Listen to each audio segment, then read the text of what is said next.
प्रणाम आत्मजनों। बस हमारी यही आशा होगी कि आप सभी प्रसन्न होंगे और आनंद से भरे होंगे। तो आप सबको आज जो वट सावित्री है, इस व्रत का बड़ा बहुत बहुत शुभकामनाएं हैं। आप जैसे कि जानते हैं कि वट सावित्री का व्रत महान व्रत भारतीय संस्कृति में माना जाता है और किया जाता है। क्या आपने कभी इस बात को सोचा है, विचारा है कि संसार में ऐसा कौन सा पेड़ है जो अपने आप को मरने नहीं देता, जो अपने आप को कभी मरने नहीं देता, और जो उनसे संपर्क साध लेता है वो भी कभी मृत्यु को नहीं पाता है? क्या आपने कभी सोचा है? ये महान अध्यात्म और धर्म की बात है। क्या आपने कभी सोचा है कि एक पेड़ जो कभी मरता नहीं बल्कि स्वयं को बार बार जन्म देता है, और इस पेड़ के नीचे स्वयं यमराज हार गए। ये पेड़ की इतनी शक्ति कि एक नारी के शक्ति से इस पेड़ की शक्ति जब जुड़ जाए तो ये देखने को मिलता है कि एक स्त्री स्वयं के पति को काल के गाल से छुड़ा ले आती है। ये असाधारण जो वृक्ष है उसे वट वृक्ष कहा जाता है। इस वट वृक्ष के तांत्रिक और यौगिक महत्व के ऊपर हम बात करेंगे।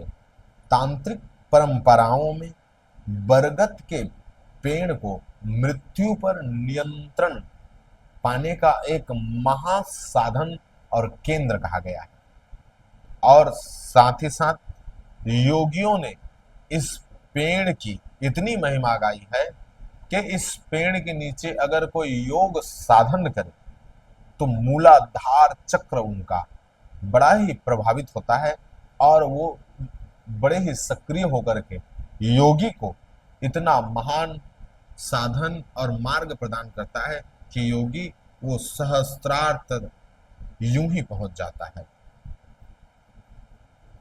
अब हम तांत्रिक, योगिक और धार्मिक आध्यात्मिक बिंदुओं पर बड़े जोर से बात किए। साथ ही साथ अब हम वैज्ञानिक दृष्टिकोण पर बड़े सूक्ष्म तरीके से बात करेंगे। वैज्ञानिकों का मानना है कि बरगद का जो पेड़ है ये 24 घंटा ऑक्सीजन देता है। शायद हमारी परंपरा में इसी कारण बरगद के पेड़ को पूजने का विधान शायद बनाया होगा। वैज्ञानिक ये मानते हैं, जांच से पता चलता है कि 24 घंटों ये जो पेड़ है ऑक्सीजन देता है। अब देखिए, ये वट सावित्री का व्रत जो है कब आ रहा है? जब नौ तपा लग रहा है, जब गर्मी अपने पीक पर है, तब ये जो व्रत है ये आ रहा है। तो इससे हम क्या समझेंगे?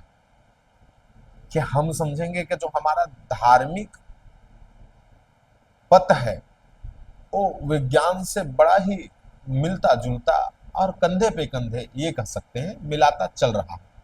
क्योंकि जब गर्मी आता है तो ऑक्सीजन यूं ही कम हो जाता है, और ऑक्सीजन कम हो जाता है तो लोग सांस ले नहीं पाते हैं। अब ये वट वृक्ष का जो पूजन है ये किया जा रहा है। इससे क्या हो रहा है कि लोग अगर बरगद के पेड़ के पूजन कर रहे हैं तो उनकी सुरक्षा भी होगी। जिस चीज की अगर कोई पूजा कर रहा है उनकी सुरक्षा होना ही होना है, तो उनकी सुरक्षा भी होगी, और जब सुरक्षा होगा तो ऑक्सीजन पर्याप्त मात्रा में मिलेगा। शायद हमारे पूर्वजों को ये सब चीज मालूम था पूर्ण रूप से, इस कारण इस महान व्रत का प्रतिपादन किया। हम इस व्रत को नारियों से भी जोड़ते हैं। जब माताएं हर साल इस व्रत को करती है, महिलाएं इस व्रत को करती है, तो उन्हें एक साहस मिलता है, क्योंकि संकल्प से शक्ति का प्रादुर्भाव होता है, शक्ति का जन्म होता है।